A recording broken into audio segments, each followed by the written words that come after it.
Hello everyone. Today we are going to talk about a topic which is majorly discussed in Bhagavad Gita,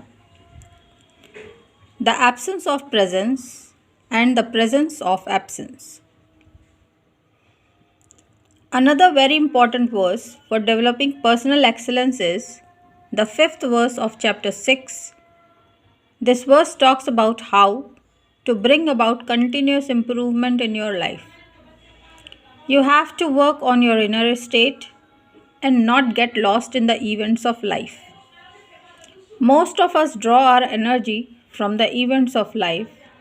If you are drawing the energy from the events of life, then they become the remote control of your life. Somebody else is controlling your life. That is a kind of hell because I get defined by others' definition of who I am. Often your experience of I depends upon others' perception about you. If others perceive me as an intelligent speaker, as a good speaker, my I gets defined by what others say about me. When I get defined by others, then who is controlling my life? Others are controlling my life because my I is the creation of what others have said. My I is not an experience of my inner state. It is an experience of what others have told me. So I have been created by others. If I have been created by others, I have a dependence on others. The reason why we are so caught up in looking good is that others have to endorse us because the I is the product of what others say. That is how we live on the periphery. Therefore, Lord Krishna goes on talking to Arjun about discovering the core of yourself. The peripheral I depends upon what others say about me. So we get caught up in looking good. But the teaching of Gita is that your absence should become your presence, and your presence should become your absence. Our presence refers to our ego.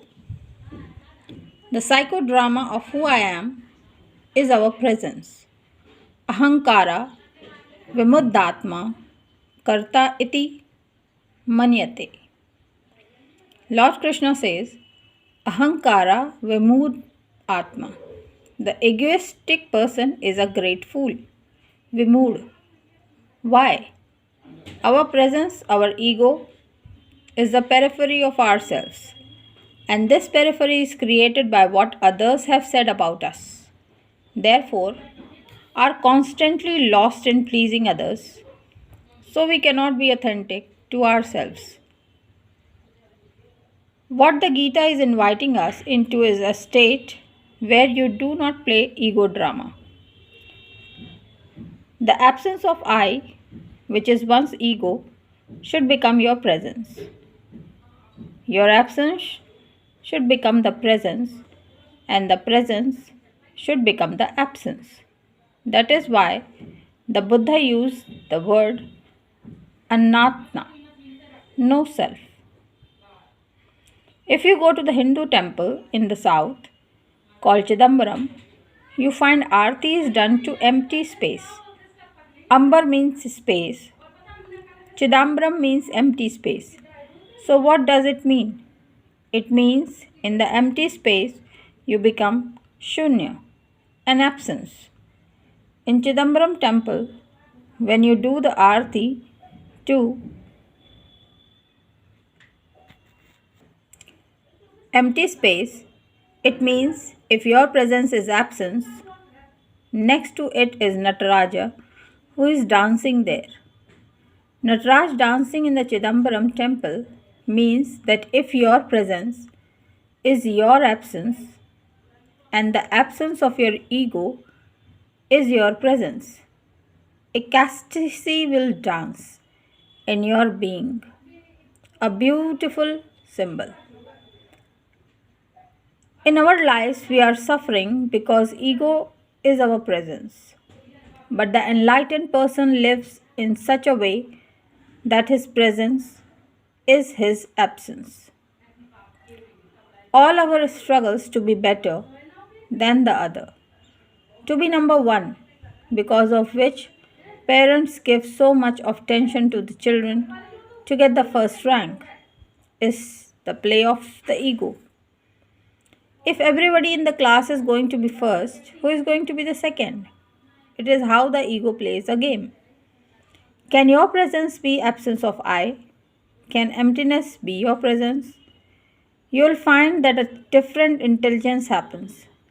You ask any good player, that is why sports is very good thing to be in. And in Kali Yuga, a spiritual person should be in sports.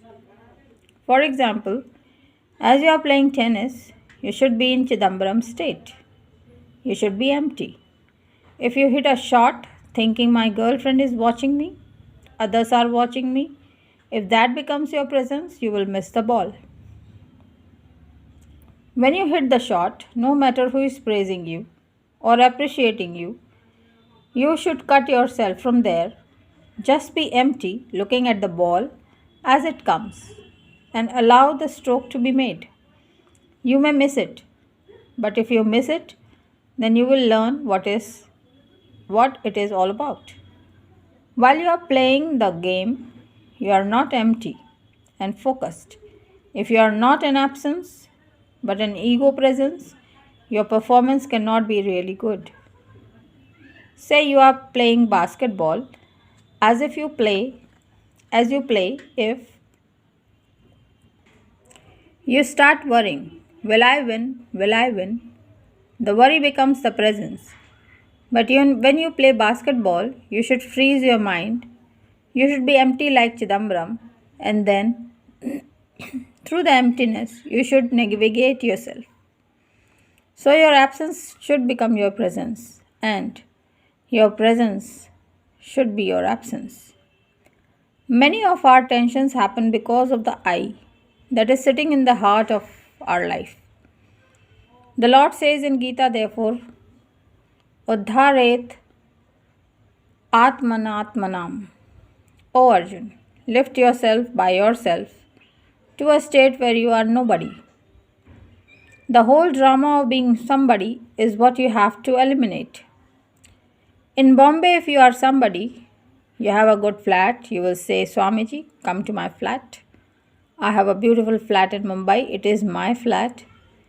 Is it your flat? Yes, Swamiji. It is a Kolaba, very expensive. The person says it is my flat. I say the ground, the floor on which we are standing is the top of the bottom fellow. And the roof which you say is yours is the bottom of the top fellow. The side is the side of other fellow, which is your flat. Now, which is your flat? This is space, you may say. The mosquitoes also say it is their space, so what is yours actually? We live in an illusion that it is ours. Nothing is ours, really speaking. If people say, Swamiji, you are a good speaker, I have not created this brain, I have not created the shlokas, I have created nothing. I find myself nimitta mataram bhava. I am just an instrument through which something is flowing. I was thanking someone for giving a donation for feeding the poor, and he said, Swamiji, don't thank me. I myself have received a donation, and that donation is what I am giving. Where is my donation? It touched me. That is why the Muslims have the expression, Insha'Allah.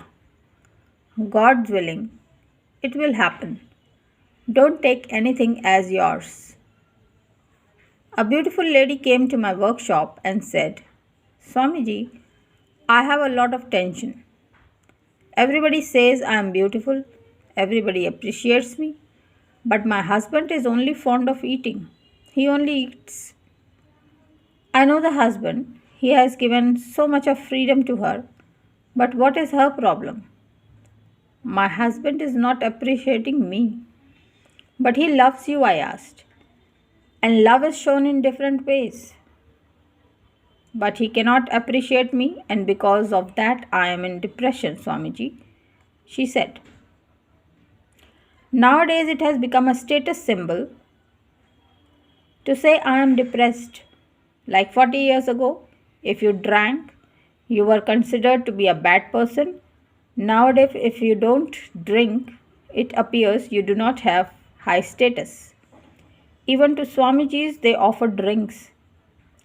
During one of my Europe tour, a group of my students said, Swamiji, beer is the only barley water.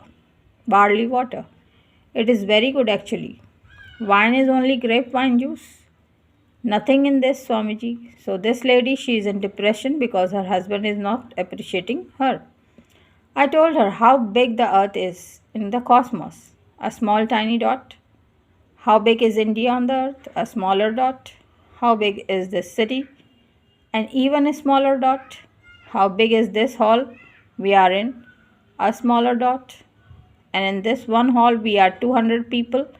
And in that 200, where are you? A further smaller dot. So we are practically nobody, I said. And it is as ridiculous as if mosquito comes in front of you and says, nobody is appreciating me. But we live life as though we are in the center of the cosmos. As though everybody has to worship us, we are living in this illusion. And this illusion is creating a delusion. And in this delusion, we are suffering in life.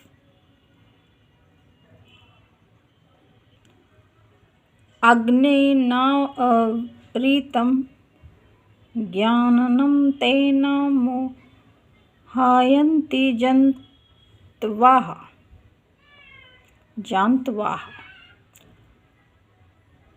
Lord in Gita says, it is because of ignorance that man is deluded. Hence the Lord says, Uddharet, lift yourself by yourself. O Arjun, to a state where absence becomes a presence.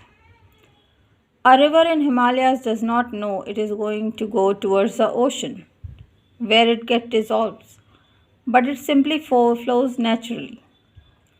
A mediator does not know it is in the dissolution of I that there is a real discovery of God. In a state of deep sleep, when your being is absence, look at it. What a beautiful state it is.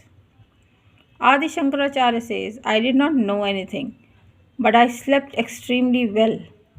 You are in that state when you listen to music or look at a beautiful sunrise.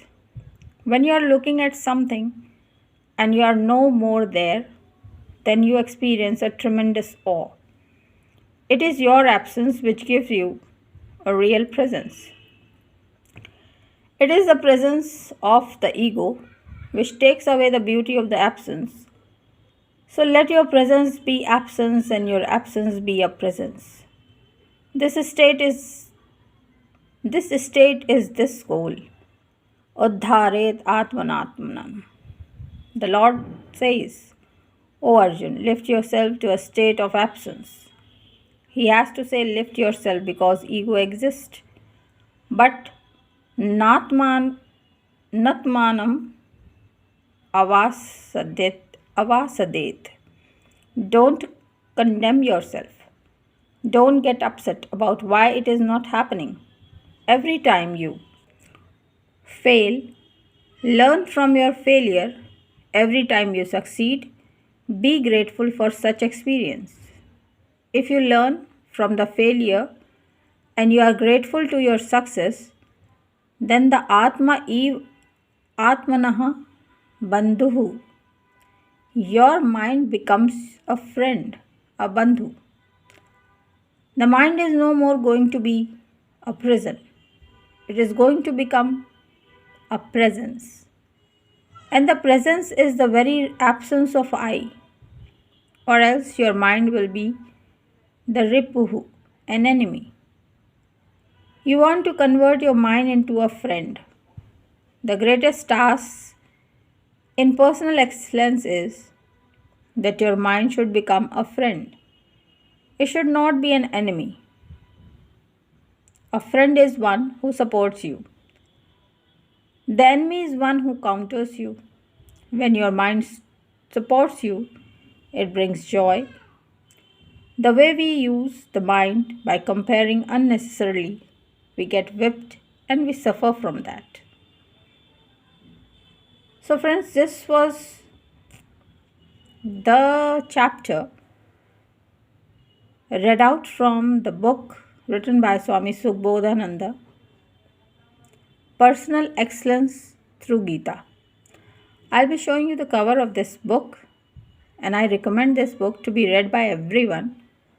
It's a beautiful book which will help you understand your personal self and how to utilize this very body gifted to you by God.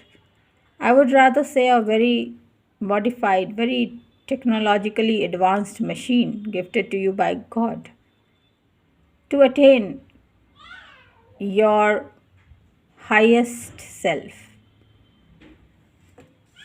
So I'll be showing you the cover page of this book. Read it and learn from it. Try to have it in your cupboard so that every now and then you can have a reading out of it to understand this. So this is the book, and I am happy to show you this one. It is a beautifully written book by Swamiji to make you understand your personal self and attain personal excellence through Bhagavad Gita. So keep learning. Stay blessed. Bye bye for now.